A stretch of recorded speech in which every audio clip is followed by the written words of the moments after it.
Have you ever played Factorio, or Satisfactory, or even Minecraft Create? Well, if you do, you'll know that these games have in common the extraction of resources to produce something to make the cycle even stronger. And what if I told you that the best game ever has just been released? Well, I will be lying to you because it's in beta, but that doesn't make it less of a great game. So, in this video we'll talk about everything that this game can give you. So, without further ado, let's start with the video.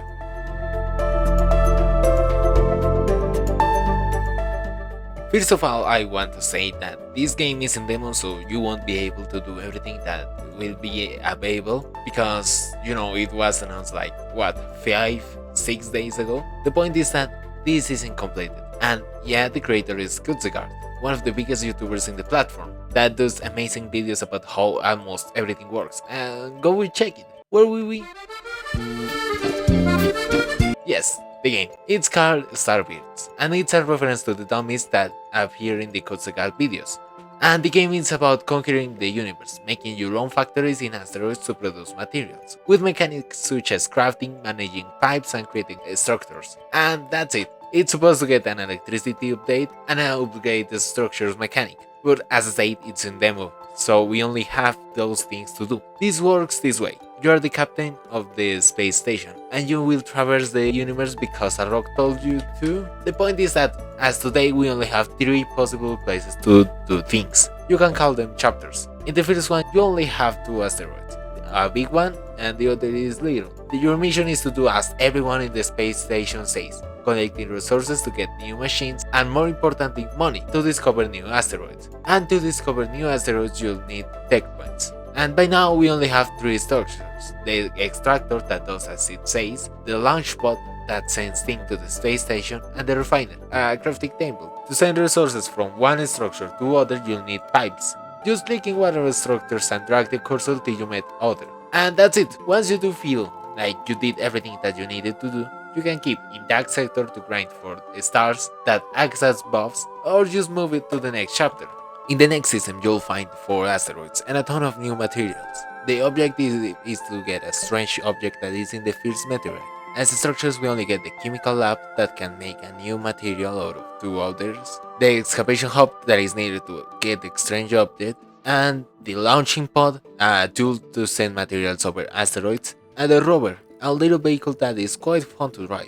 As I said, you'll need to do as the people in the ship say. Once you gave everything that they asked you to do, a cutscene will pop up, which could be the fault of my laptop, but was running like at 2 FPS, and that's one of the problems that I have with this game, the frames. No, I know that my laptop isn't anything special, but I can run no more room in hell at better FPS than this game. Anyways, the next zone is a roguelike, where every time you start a new run, the map is different. I think that's cool. In this scenario, you'll find 8 asteroids, and unfortunately, the only new thing is the pipe hub, a way to connect a lot of pipes. Think that you'll need because in this scenario you will have to do a lot of crafting, and that will be like everything. I know this may seem like too little, but A, I lasted like 1 hour playing everything, so I think it's quite justifiable for a demo, and B is the amount of replayability. Like, I know this isn't the Dark Souls, but hey, it's quite a lot. Now, for the goods, this game is so beautiful. Everything has the classic Kurzgesagt style, simplistic, modern, but pretty. It has a gratificant gameplay loop in which every victory, every little advancement that you make makes you feel so good. One material can make another and another, and simply a lot of processes that can trigger the dopamine receptors in my fucking brain. It has a beautiful soundtrack.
And that's it, the bats. First of all, and as I said, the FPS. I don't think this amount of FPS can be acceptable, even for a laptop as shitty as mine. The UI can be confusing a little bit, and sometimes has a lot of information at the same time, making it overwhelming. The space in the planets, I think that we could make them a little bigger, where ores wouldn't span one above the other, and that will make everything a little easier. And here are the things that I will change or add. First, a separation from buildings that makes them visible. I know that if you organize everything, you won't have this problem, but in my first run, I had to seek a stupid fucking refiner for like 2 minutes. And inventory, like I can guess, if you click on the shape, you can see how many resources of everything you have, and a way to send them to some place. Because there were some times when I forgot to link a spaceship with oxygen to my main factory, and I ended up wasting a lot of it because it would just end up in the space station. A way to send resources between systems. This way you could lose, and this is just an example, but you could mine the resources in the second system and assemble the factory in the first. And this could be solved with the space in the problems problem. So, is it fun? Yeah, as fuck, this game is fun, and I would really recommend it. As you may know, it's in demo and it's free, so why not just try it? That would be everything for this video. You know the drill. Subscribe, give the video a like. I'm working on the Ultra Kill video and another thing that's quite special. So yeah, I'll see you in the next video. Goodbye.